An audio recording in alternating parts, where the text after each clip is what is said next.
This right here, this is the ultimate running routine that is under 5K, but still gets you fight ready.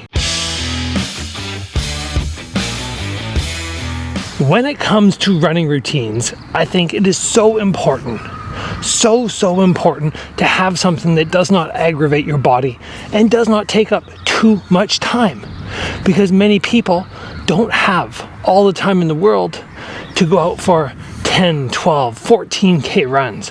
So I'm going to take you through my whole routine that realistically I think is probably like 40 minutes and is under 5K. And for me, it all starts with this. So the very first thing for me is I am trying to get my body warmed up without it being injured. And I find these little bands that you can put around your ankles are perfect to get the limbs warmed up before we start the stretch. Just back and forward I go, getting everything loosened up. I'll do some of these where I just step like so, probably 10 per leg, and then I'll move into moving forwards for 10 per leg, and then moving backwards, and then a little bit more explosive on the side step, starting with a wider base instead of narrow. From here, extend, again 10 of these, and then all the way back. Once I've done that, I'm going to start warming up the hips. I just get on one foot and I just start almost dropping my bent knee towards the floor. Do 30 of those, 30 of the other side, and then from there I'm ready to start getting my stretch underway. Probably 3 or 4 minutes, and once I'm done that, we move into the jog. For the jog, I'm just really looking to accomplish one minor thing: get warmed up slow. Sorry for all the herky-jerky motions here, having trouble running and holding the camera steady, but I'm gonna go around this entire field, right back to where I started, and I'm gonna do 3 rounds. Number 1 round is gonna be fairly slow, just kind of this slow pace. Then a little faster for number 2. Number 3, I'll pick it up. So I'm kind of running at about 50 or 60% speed, I would say. So we're not going too fast. But this is where I start getting the body really warmed up. After that, I'm going to move from right over there all the way to the opposite side of the field. And once I've done one of those at about a 60% speed, I'm going to do a little walk. I might just mosey from that corner to about there. I'll walk over, and then I'll do 70% to the opposite side of the field. And then bit by bit, I get myself closer and closer to that 100%. Once I've got the 100% done, and remember, it's just me doing one little width. Once I've got 100%, at that point, now I'm ready to start doing my full proper sprint routine, which is the core of this whole workout. So I'm going to take you through this very fast. I'm going to show you pacing, which is very important, but also distance. We jog the width, we sprint the long length, and then jog the width and sprint the length. That is 1. We're going to do 5, but the way I like to think of it is we do 10 sprints.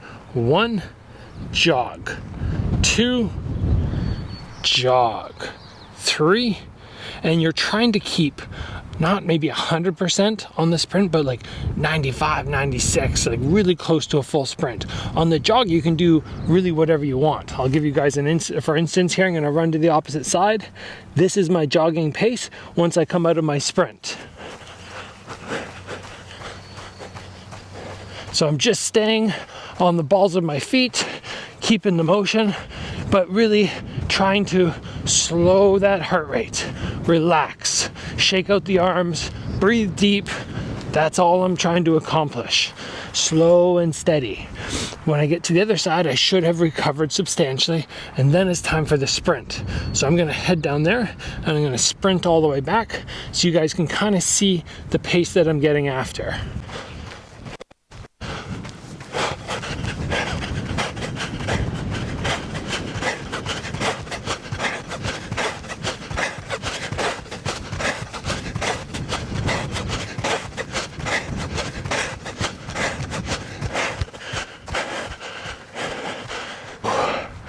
Yeah, so every time you come out of one of those, you should be like this.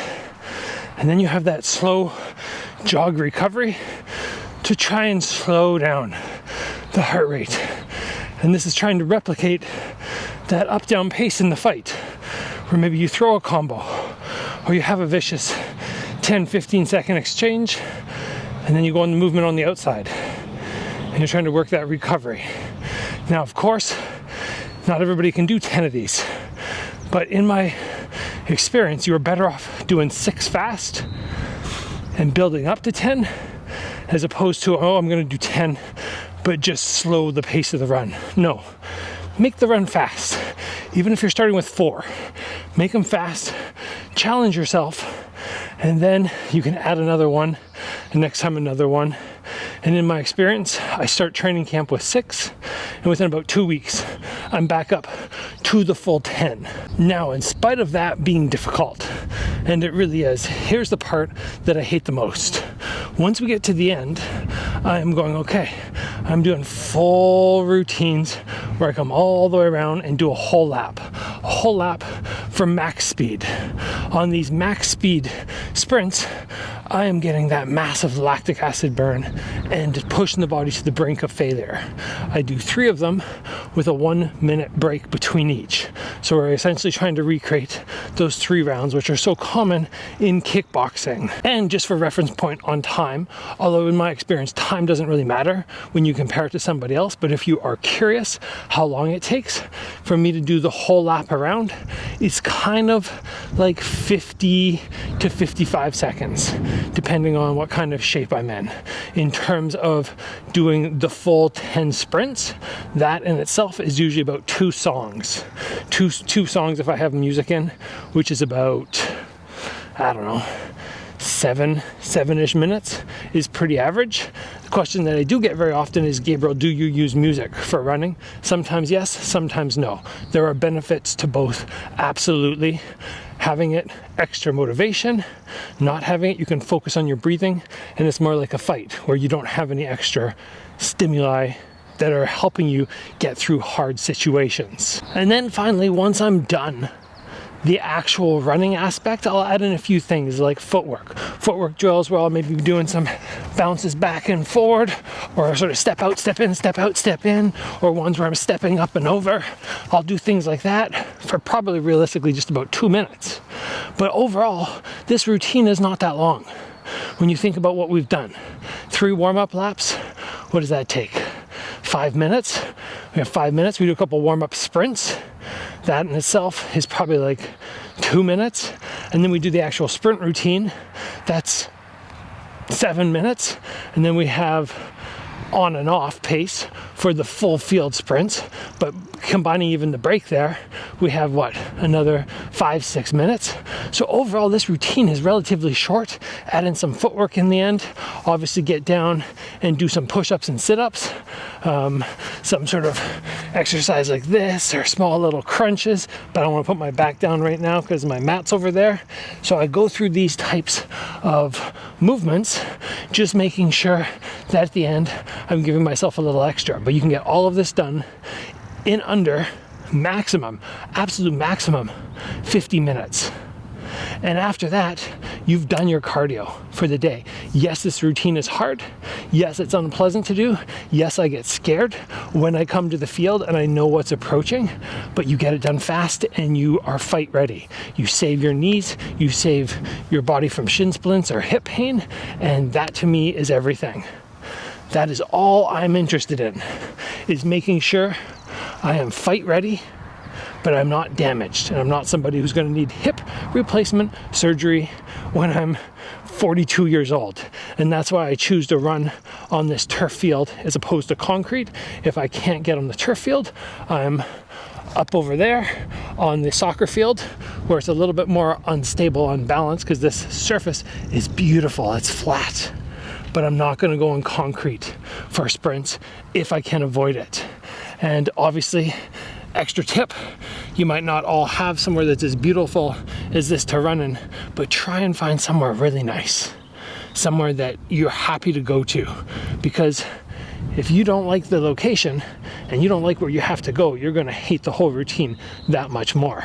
For me, you guys have heard me talk many times at home about the mountain right beside my house. Like, I'm literally right on the edge of the park. That's the mountain that I go up. I start somewhere over in those trees, down in the bushes, and the park starts somewhere around that line. And then I run down, down, down, down till I get to the base of the mountain, and then we go right up to the top. But it's a beautiful view from here as well. So that, guys, is what you need to know about how to get fight ready, cardio-wise, without damaging yourself and keeping the routine very short.